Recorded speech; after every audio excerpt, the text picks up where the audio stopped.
ഇന്ന് ഞാൻ ഉണ്ടാക്കാൻ പോകുന്നത് ചിക്കൻ സാമ്പാറാണ്. ഇത് കുറേ വർഷം പഴക്കമുള്ള ഒരു റെസിപ്പിയാണ്. ഇതിന് വേണ്ട സാധനങ്ങൾ ഓരോന്നായി പറയാം.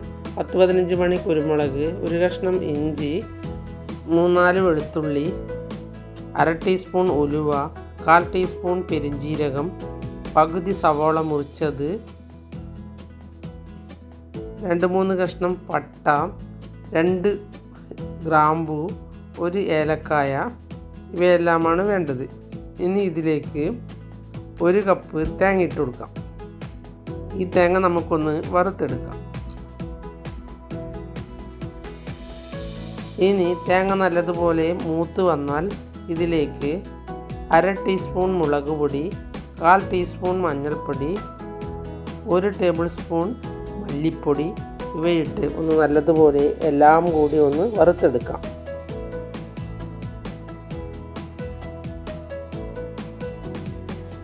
ഇനി ഈ കളർ ആയി വരുമ്പോൾ നമുക്ക് സ്റ്റൗ ഓഫ് ചെയ്ത് ഒന്ന് തണുക്കാൻ വെക്കാം.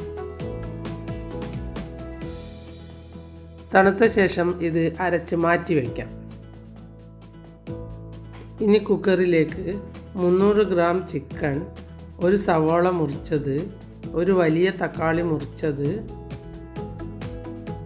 1/4 കപ്പ് പരിപ്പ്, 1 ഗ്ലാസ് വെള്ളം ഇവയെല്ലാം കൂടി നമുക്കൊന്ന് നല്ലതുപോലെ വേവിച്ചെടുക്കാം. ഇത് കുറേ വർഷം മുമ്പേ ഒരു മാഗസിനിൽ വന്ന റെസിപ്പിയാണ്. എനിക്ക് പാചകമുണ്ടാക്കുന്നത് വലിയ ഇഷ്ടമായതുകൊണ്ട് പുതിയ റെസിപ്പി കണ്ടാൽ ഞാൻ ഉണ്ടാക്കി നോക്കും. അത് വളരെ ചെറുപ്പം മുതലുള്ള ഒരു ശീലമാണ്. എനിക്ക് കുറേ മാസികയിൽ നിന്ന് സമ്മാനവും കിട്ടിയിട്ടുണ്ട്. 4 ആവി വരുന്നത് വരെ വേവിച്ച ശേഷം കുറച്ച് സമയം കഴിഞ്ഞ് കുക്കർ തുറന്നു നോക്കാം. അപ്പോൾ എല്ലാം വെന്തിട്ടുണ്ടാകും. അതിലേക്ക് നേരത്തെ അരച്ച് മാറ്റിവെച്ച മസാല ഒഴിച്ചു കൊടുക്കാം.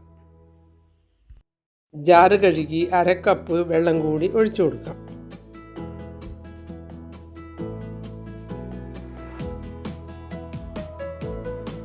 ഇനി ഇതിലേക്ക് ആവശ്യത്തിനുള്ള ഉപ്പിട്ട് കൊടുക്കാം. എല്ലാം ഒന്ന് നല്ലതുപോലെ ഇളക്കി തിളപ്പിച്ചെടുക്കാം.